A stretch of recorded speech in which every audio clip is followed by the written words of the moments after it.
Al ver a la multitud, Jesús subió al monte y se sentó. Sus discípulos se le acercaron y él tomó la palabra y comenzó a enseñarles, diciendo: Dichosos los que tienen espíritu de pobres, porque de ellos es el reino de los cielos. Una voz en tu parlante, en tu parlante.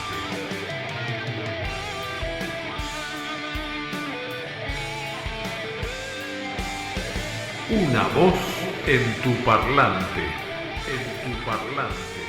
Una experiencia radial, una mirada a la vida. Hola, ¿qué tal? ¿Cómo estás? Te doy la bienvenida a una nueva emisión de esto que se llama Una voz en tu parlante, una experiencia radial, pero por sobre todas las cosas, una mirada a la vida. Y en esta mirada a la vida, en el día de hoy, te quiero dar algunas reflexiones sobre un pasaje en particular del Nuevo Testamento.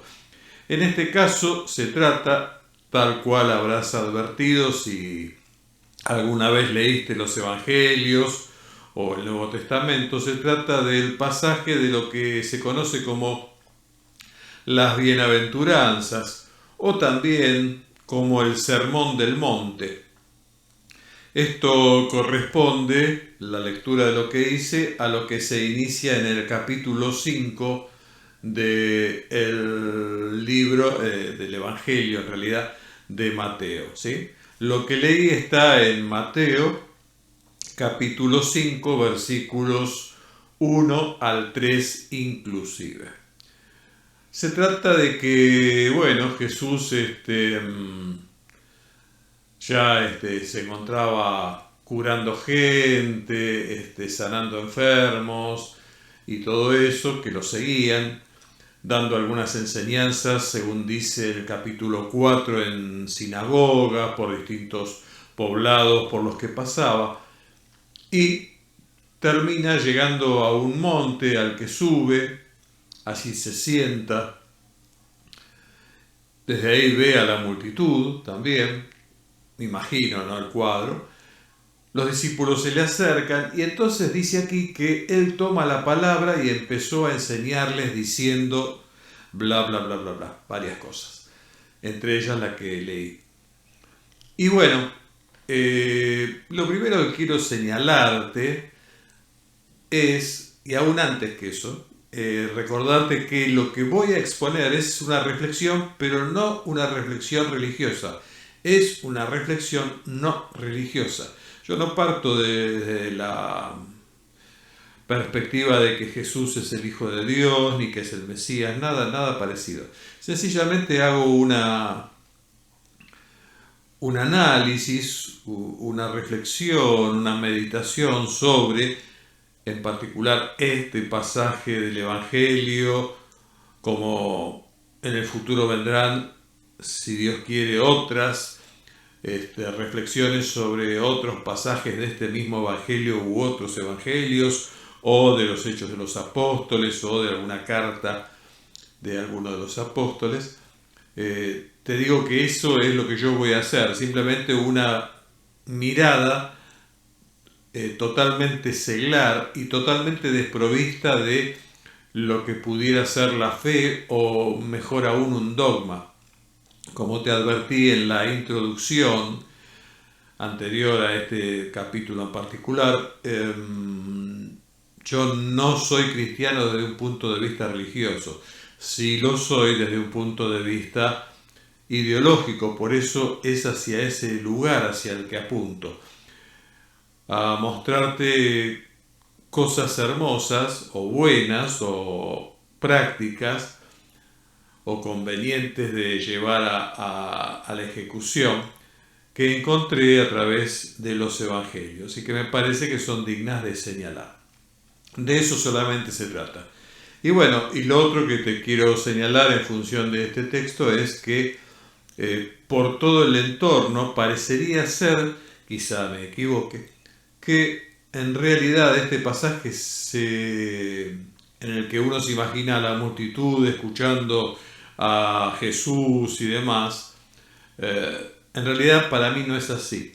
Para mí se trata, y eso lo desprendo de lo que dice este versículo 1, de que Jesús, al ver a la multitud, sube al monte, lo que quiere decir que se aleja de alguna manera en perspectiva de esa multitud, se sienta, sus discípulos se acercan y él comienza a enseñarles. ¿A quiénes? A los discípulos.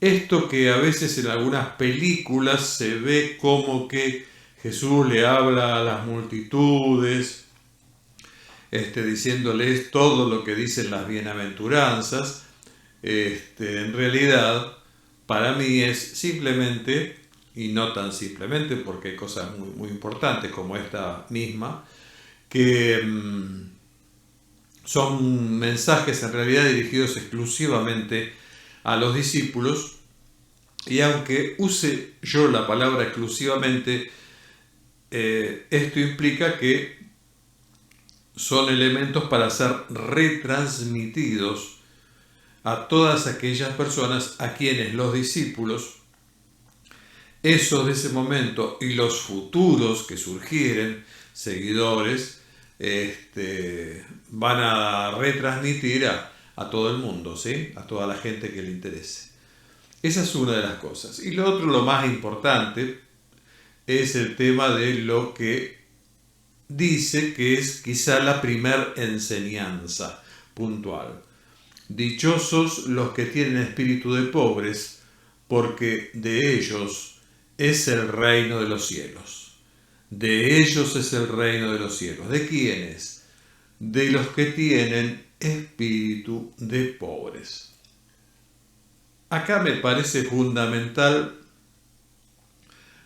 recordar, y como tuve acceso a varias versiones de la Biblia y varias versiones del Nuevo Testamento en particular, te comento que en el pasado este pasaje no se traducía como está aquí. Aquí dice dichosos los que tienen espíritu de pobres, y en realidad este pasaje se lo conoce como las bienaventuranzas porque en su momento siempre se usó esa palabra, bienaventuranzas, en lugar de dichosos. Decía el texto original, no el original, la traducción más antigua, decía bienaventurados tal cosa, después bienaventurados tal otra.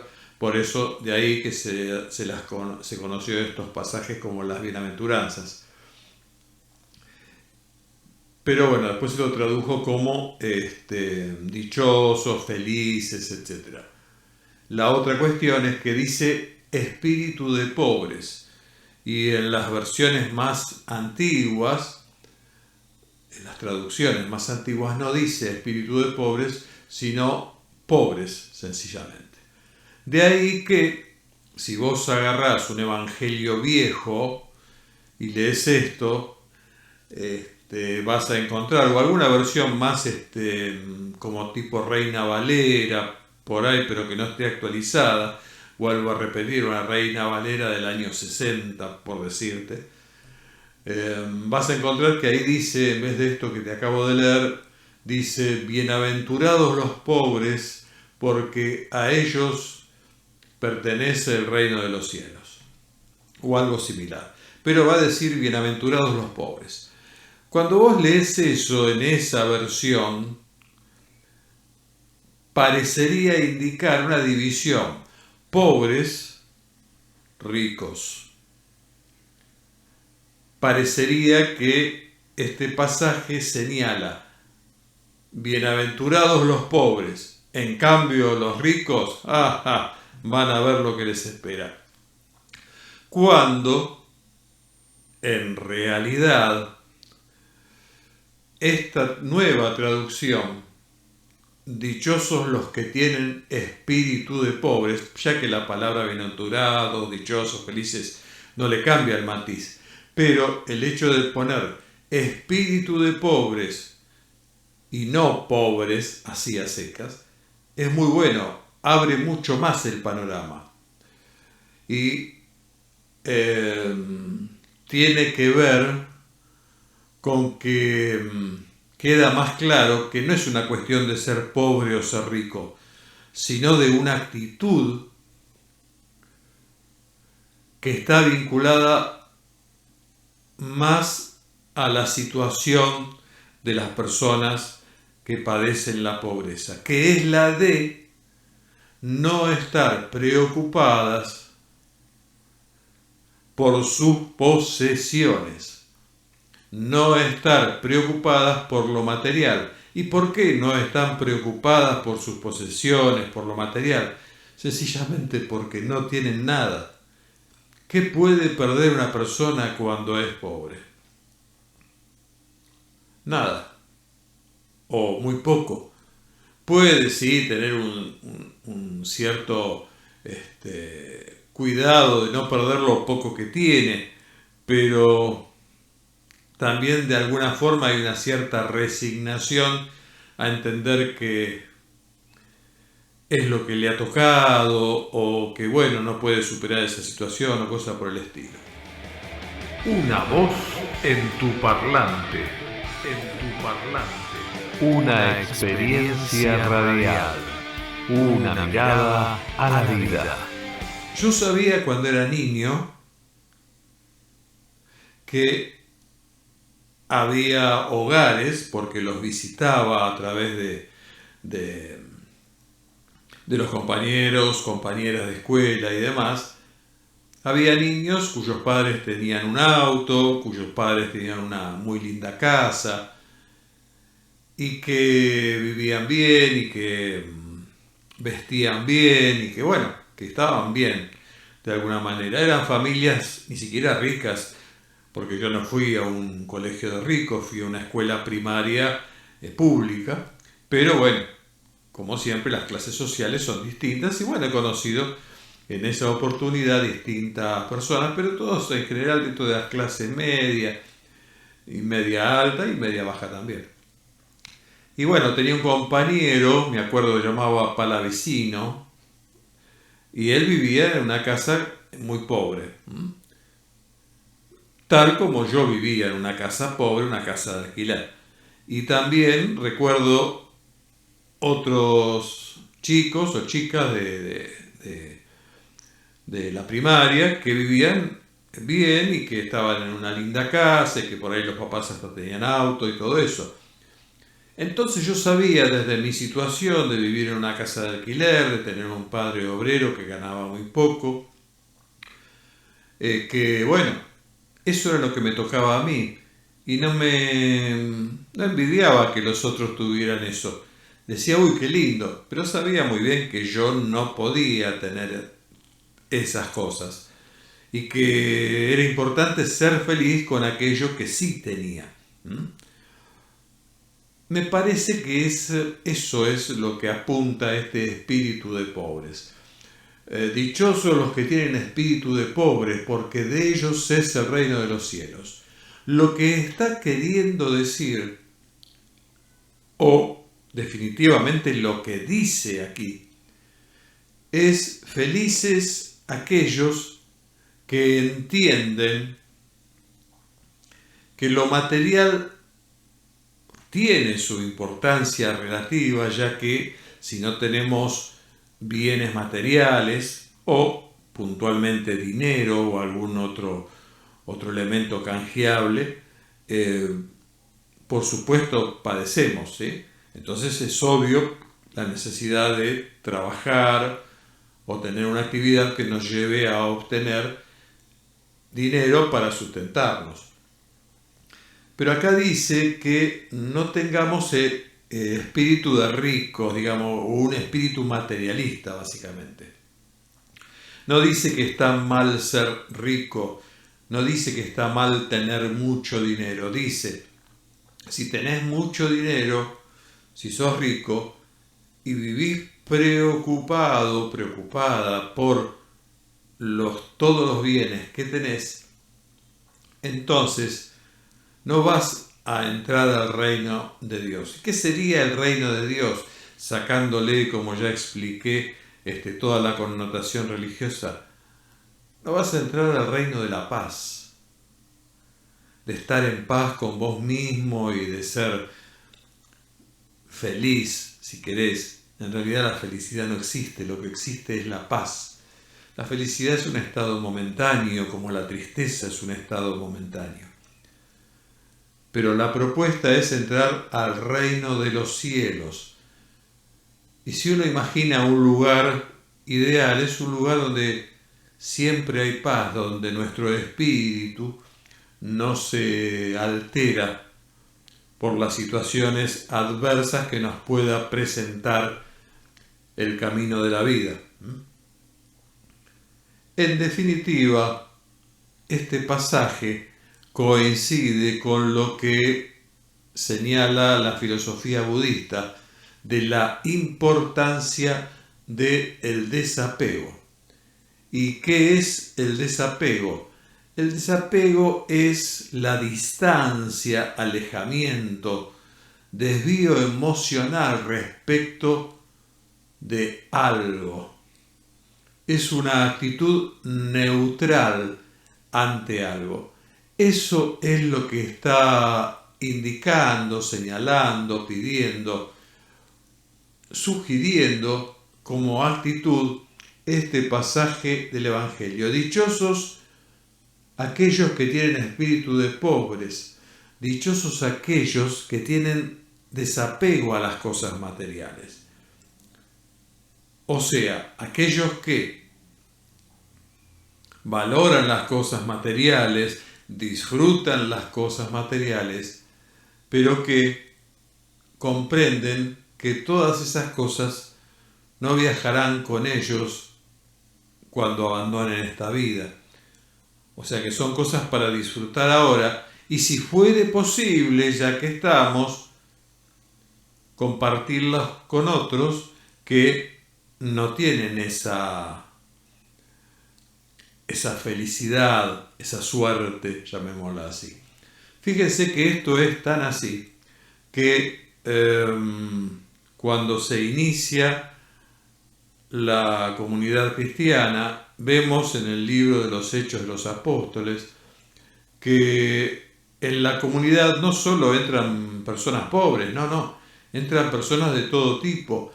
Y una de las cuestiones fundamentales es compartir, que todo sea un bien común. Por eso es que en algún momento se usó eso políticamente como un signo de tal o cual cosa, cuando no se trataba de eso, se trataba de un acto de desprendimiento de lo propio para compartirlo en un bien, para compartirlo en comunidad. Los hippies, en ese sentido, hay un libro que se llama Los hippies de un tal Ruiz, que alguna vez leí, son de algún modo una especie de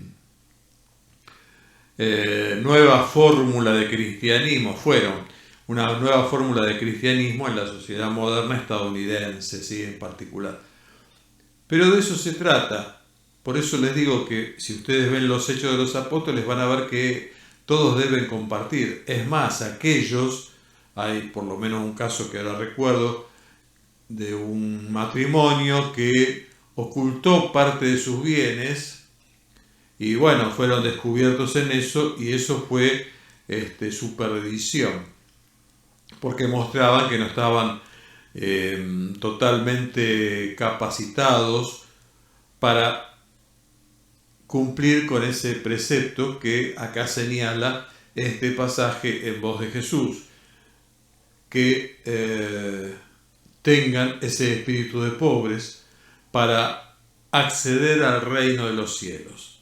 O sea, en la comunidad cristiana, los primeros cristianos, cuando todavía el símbolo de la cruz no existía ni por asomo, eso fue algo muy posterior, por el 300 y algo, en las primeras comunidades lo que se trató de establecer que todo se repartiera y que toda la gente se desprendiera de sus bienes y que, que fueran felices así y hacer una distribución equitativa de lo que se tenía. Bueno, esa es la idea de esto. Y por eso lo elegí para iniciar esta serie de reflexiones. Dichosos los que tienen espíritu de pobres, porque de ellos es el reino de los cielos. Dicho de otra manera, felices los que valoran más la vida espiritual, la vida sentimental, la vida emocional, que lo material. Porque si te preocupas todo el tiempo por lo material y tenés miedo de perderlo y todo, estás perdiendo el día a día, estás perdiendo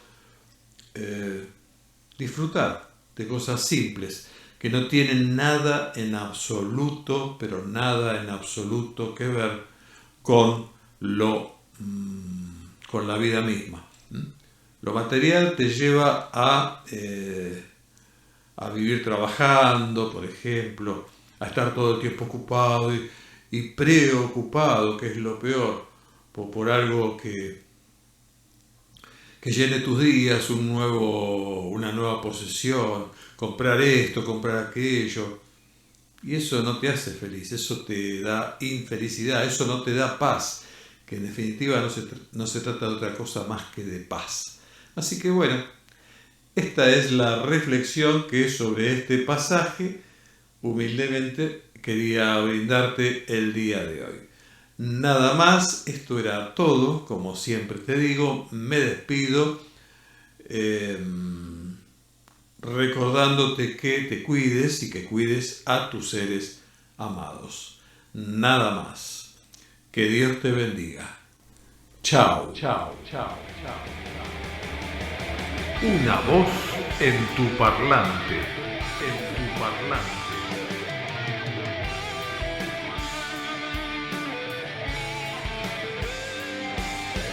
Una voz en tu parlante, en tu parlante. Una experiencia radial, una mirada a la vida.